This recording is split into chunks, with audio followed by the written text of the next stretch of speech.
마태, 알페오의 아들 야고보와 다데오, 가나안인 시몬과 및 가룟 유다 곧 예수를 판자라. 오늘도 살아 역사하시는 하나님의 놀라운 은혜가 충만하시기를 소원합니다.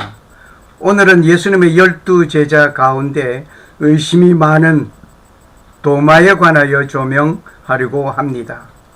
그리고 오늘 이곳에 오신 여러분에게 드리는 귀한 선물이 있습니다.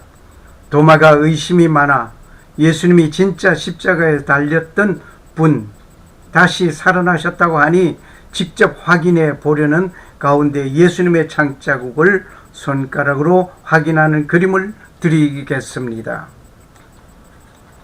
도마라는 이름의 그 뜻은 쌍둥이라고 합니다. 마태복음 10장 3절, 마가복음 3장 18절, 누가복음 6장 5절 등에서 예수님의 12 제자 이름 가운데 한 사람으로 이름이 기록되어져 있습니다. 그런데 요한복음에서는 디두모라고 기록하고 있습니다. 도마의 이중성 때문에 또 다른 이름인 디두모라 불리우게 되었을 것이며 쌍둥이 디두모란 별명이 어울리기도 합니다. 디두모라 하는 도마가 다른 제자들에게 말하되 우리도 주와 함께 죽으러 가자. 요한복음 11장 16절 말씀. 12 제자 중에 하나인 디두모라 하는 도마는 예수 오셨을 때 함께 있지 아니한지라. 요한복음 20장 24절의 말씀입니다. 시몬 베드로와 디두모라 하는 도마와 갈릴리 가나 사람 나다나엘과 세베대의 아들들과 또 다른 제자들이 함께 있더니 요한복음 21장 2절의 말씀입니다. 도마가 대답하여 가로되 나의 주시며 나의 하나님이시니이다. 요한복음 20장 28절. 헬라식으로 이름하여 디두모라고도 불리우는 도마, 쌍둥이란 뜻이며 예수님의 12 제자 가운데 가장 의심이 많았던 제자로 알려져 있습니다.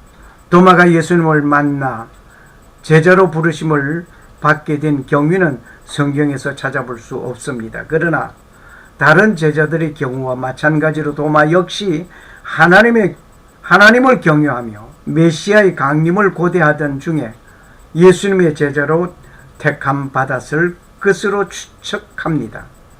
예수님의 부활 후에 갈릴리 바닷가에 베드로와 함께 있었던 것으로 보아 갈릴리 어부 출신으로 보이는 도마는 열정적이면서도 이성적인 사람이었습니다. 그 도마에게 주어져 있는 별명이 있습니다. 의심하는 사람. 의심하기 때문에 그를 나쁜 성격의 소유자로 생각하기 쉽습니다. 또 의심 많은 팔레스타인 사람이라고 불러봤습니다. 의심할 바 없이 도마의 별명은 진리적인 요소를 포함하고 있지만 잘못 이해하게 하는 요소도 있습니다. 그는 진리를 알리고 질문을 잘하는 성격이었습니다. 진리를 듣고 한번 확신하기만 하면 그는 전심으로 그 진리를 따랐던 자입니다. 도마의 질문에 예수님께서는 화나는 표정을 짓지 않으셨습니다. 요한복음에서는 도마가 가슴을 뭉클하게 하는 부활의 신비를 믿고 감동한 것을 그리스도의 신성에 대한 몇 가지 증거 가운데 절정 단계에 묘사하고 있습니다. 그의 성실한 의심은 많은 사람으로 하여금 지혜로운 믿음에 있게 하는데 큰 도움을 주었습니다.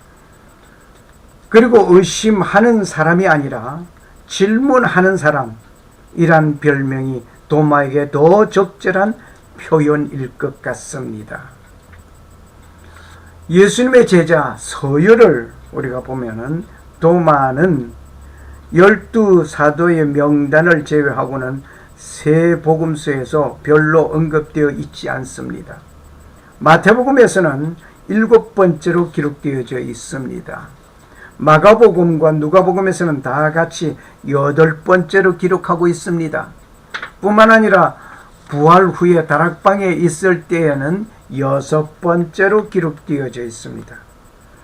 요한복음에서는 3번 언급하여 되어 있는데, 요한은 부활 후 고기를 잡으려 간 7 제자들 가운데 그를 포함시켜 디두모라는 다른 이름으로 불려졌던 것을 우리가 잘 알고 있습니다.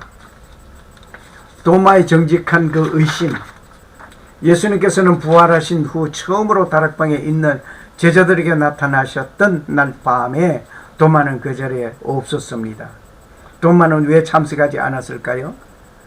다락방 모임에 도마가 참석하지 않았던 진정한 이유는 예수님께서 그곳에 계시리라는 생각은 조금도 하지 않았기 때문일 것입니다. 도마는 그리스도가 죽음에서 살아나신 사실을 믿지 않았습니다. 예수님께서 문을 닫고 있는 그 방에 들어오셔서 제자들 가운데 섰습니다. 너희들에게 평강이 있을지어다 라고 말씀하셨습니다. 예수님의 눈은 도마를 찾으시더니 내 손가락을 이리 내밀어 내 손을 보고 내 손을 내밀어 내 옆구리에 넣어보라. 그리하고 믿음이 없는 자가 되지 말고 믿는 자가 되라. 요한복음 20장 26절 27절에 기록하고 있습니다. 이제는 못자국에 손가락을 넣어볼 필요도 없었을 것입니다. 주님께서 말씀도 채 마치시기 전에 도마는 무릎을 꿇고 나의 주시며 나의 하나님이시니이다 라고 울며 고백하였습니다. 요한복음 20장 28절. 이 고백은 예수님을 하나님으로 인정한 것이며 이전에 있었던 다른 제자들의 어떤 형태 확인보다도 더욱 분명하고 훌륭한 것입니다. 도마의 의무열한 의심은 빛나는 믿음으로 변하였습니다. 예수님께서는 확실한 증거를 원하는 사람을 꾸짖지 않으셨습니다. 한때 의심을 많이 하였던 도마는 의심을 풀면서 자기의 갈 길을 찾았습니다. 정직하게 일하는 사람은 강한 믿음의 소유자가 될 수 있습니다. 의심하는 것이 범죄는 아닙니다. 그러나 안 믿겠다는 것은 어두움에 그대로 있겠다는 것이기에 불신앙의 죄입니다. 정직한 의심과 불신앙은 다릅니다. 내가 그 손의 못자국을 보며 내 손가락을 그 못자국에 넣으며 내 손을 그 옆구리에 넣어 보지 않고는 믿지 아니하겠노라고 도마는 예수님의 부활에 대해서 의심을 하였습니다. 그러던 그는 예수님의 부활 후에 그는 고백했습니다. 예수님을 고백하였습니다. 나의 주시여 나의 하나님이시니이다 라고 고백하였습니다. 도마의 경우는 성실한 의심이었습니다. 정직한 질문이었고 그것은 곧 놀라운 확신으로 바뀐 의심이었습니다. 그리고 그는 그 확신에 따라 놀라운 선교의 길을 걸었습니다. 인도에 있는 도마 순교 교회당 앞을 우리는 봅니다. 교회당 안에는 누군가 직접 그려져 도마에게 주었다는 성화와 예수님의 옆구리를 만졌기에 썩을 수 없었다는 도마의 손가락 화석 등이 있습니다. 도마의 정직한 의심, 그 가운데에서 많은 이적과 신비주의로 가득한 도마 행전이 있습니다. 의심 많았던 제자 도마는 놀랍게도 그 당시 불교의 중심국이었고 또 힌두교의 중심국이었던 인도로 가서 복음을 전한 것으로 알려져 있습니다. 도마가 인도의 선교사로 갔다는 이야기는 많은 이적과 신비주의로 가득한 도마 행전에 기록되어져 있습니다. 도마 행전의 서두는 예수님의 11 제자가 예루살렘에 모여 명령하신 세계 선교 전략을 논하는 장면이 나타납니다. 제자들은 목숨을 다해 선교 사명을 감당할 지역을 나누었는데 제비를 뽑으니 도마에게는 인도가 해당되었습니다. 그러나 도마는 자신은 유대인이고 몸이 약한데 어떻게 인도로 갈 수 있겠느냐고 거절하였습니다. 그런데 그날 밤에 예수님께서 다시 나타나셔서 무서워 말라 도마야, 인도로 가서 복음을 전하여라. 나의 은혜가 너와 함께 하노라 라고 하셨습니다. 도마는 결국 그 당시 왕궁을 지을 목수를 찾으려고 온 군다발 왕의 하인 아반에게 노예로 팔려 인도로 가게 됐습니다. 그는 결국 인도에 가서 복음을 전하고 교회를 세우고 나중에 순교하였다고 전하여집니다. 물론 그 도마 행전의 신빙성과 심지어 군다발이라는 왕이 있었다고 역사성을 부정하는 자들이 있었지만 1834년 아프가니스탄 카불 계곡에서 군다발의 동전이 발견되므로 어느 정도 역사성이 입증되었습니다. 그런가 하면 도마는 인도의 여황후가 신라의 김수로 왕과 결혼하기 위하여 왔을 때 그 당시 한국에 동행했다고 알려져 있기도 합니다. 특히 경북 영주시 평원면 왕류동에는 히브리어로 쓰여진 암석이 있는데 그것을 도마바위라고 부르기도 합니다. 아직도 그것은 토의 중에 있지만 히브리어만은 분명한 것으로 보여집니다. 그렇다면 그는 성경에 나타난 그의 첫 신앙 고백, 우리도 주와 함께 죽으려 가자를 실천한 생애를 살았다고 볼 수 있습니다.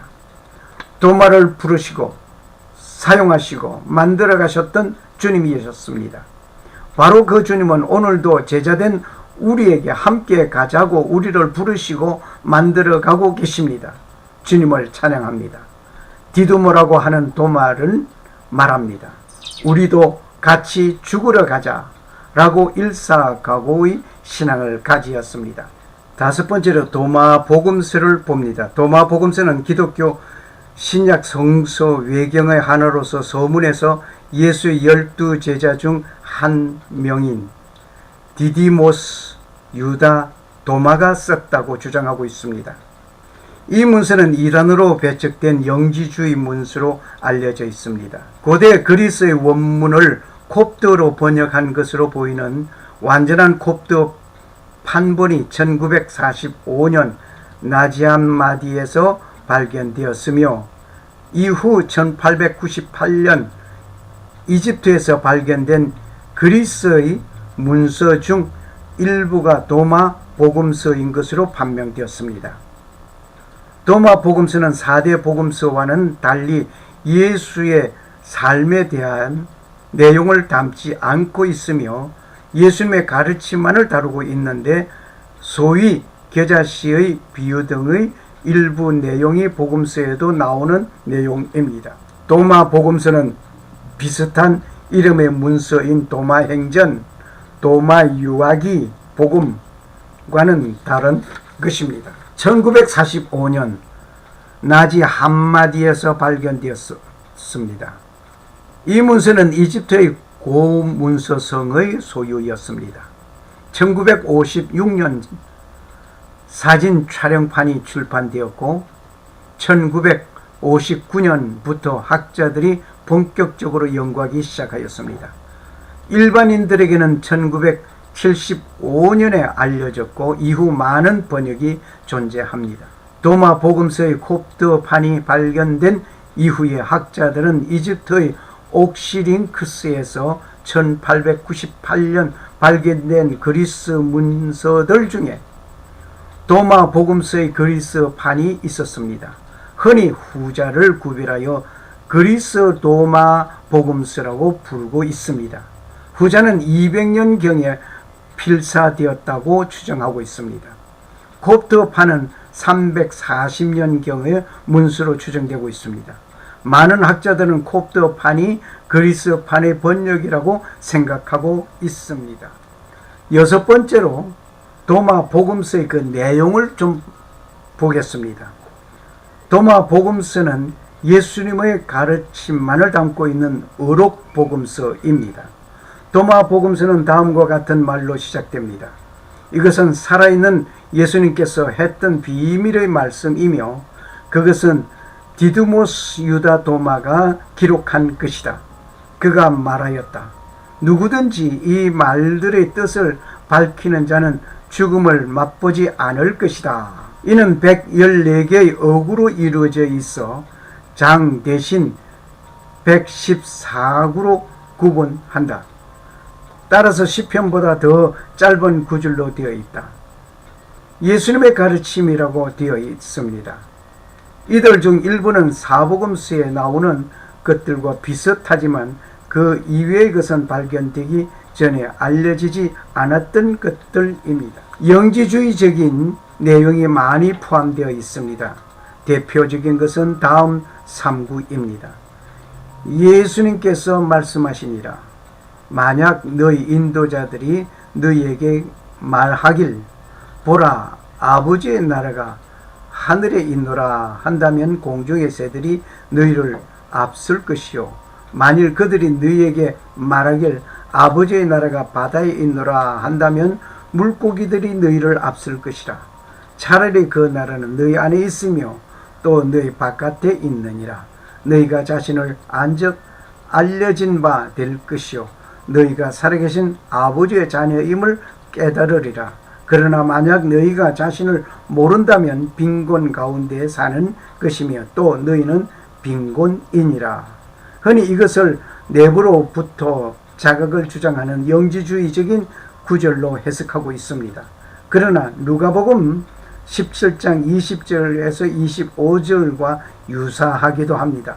예수님께서 바리새인들에게서 하나님의 나라가 언제 오느냐는 질문을 받으시고 그들에게 대답하셨습니다. 하나님의 나라는 눈에 보이는 모습으로 오지 않는다. 또 보라 여기에 있다. 또 저기에 있다 하고 사람들이 말하지도 않을 것이다. 보라 하나님의 나라는 너희 가운데 있다. 예수님께서 제자들에게 가르치셨다. 너희가 사람의 아들의 날을 하루라도 보려고 갈망할 때에 오겠지만 보지 못할 것이다. 사람들이 너희에게 보라 저기에 계시다. 보라 여기에 계시다 할 것이다. 그러나 너희는 나서지 말고 따라가지도 말라. 번개가 치면 하늘 이 끝에서 하늘 저 끝까지 비추는 것이처럼 사람의 아들도 자기의 날에 그러할 것이다. 그러나 그는 먼저 많은 고난을 겪고 이 세대에서 배척을 받아야 한다. 누가복음 17장 20절에서 25절의 말씀이 새 번역 성경이었습니다. 성경 정경으로 채택되지 못한 이유를 들어봅니다. 도마 복음서가 정경에 채택되지 않고 사라진 것은 다음과 같은 이유 때문입니다. 이단 문수로 정제되었습니다. 가짜 문수라고 여겨졌습니다. 초대 기독교에 알려져 있지 않았습니다. 이레니우스가 이단에 반대하여 이단 반박에서 언급한 비슷한 책이 있으니 도마 복음서인지 다른 도마의 이름이 들어간 문서인지를 불분명하였습니다. 그리고 서술 복음서를 위협한다고 여겼습니다. 아타나시우스 파가 배척했습니다. 이렇게 되었지만 도마가 인도에서 사역하였다는 증거는 많이 있습니다. 지금 보는 그림은 도마 기념교회당 입구입니다. 도마 기념교회당 내부를 봅니다. 도마 기념교회당 외부를 봅니다.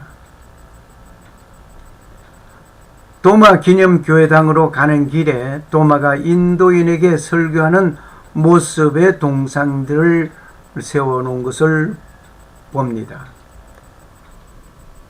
도마가 동굴에 있었다는 동굴 입구입니다. 도마가 동굴에 있었다는 동굴 내부입니다. 도마가 마신 우물입니다. 도마가 바위에 판 십자가입니다. 도마가 직접 조각하였다고 하는 돌판입니다. 도마가 직접 조각하였다고 하는 십자가 돌판입니다. 도마의 뼈 유해가 있는 곳입니다. 도마의 뼈 유해가 있는 곳을 봅니다. 사도 도마가 58년 인도에 왔을 때 은거했던 곳으로 추정하고 있습니다. 1551년 포르투갈 사람들이 세운 예배당입니다. 1564년 건축된 후 1893년에 개축된 건축물은 성도마의 유해가 안장된 곳입니다. 지하 납골당의 모습을 봅니다.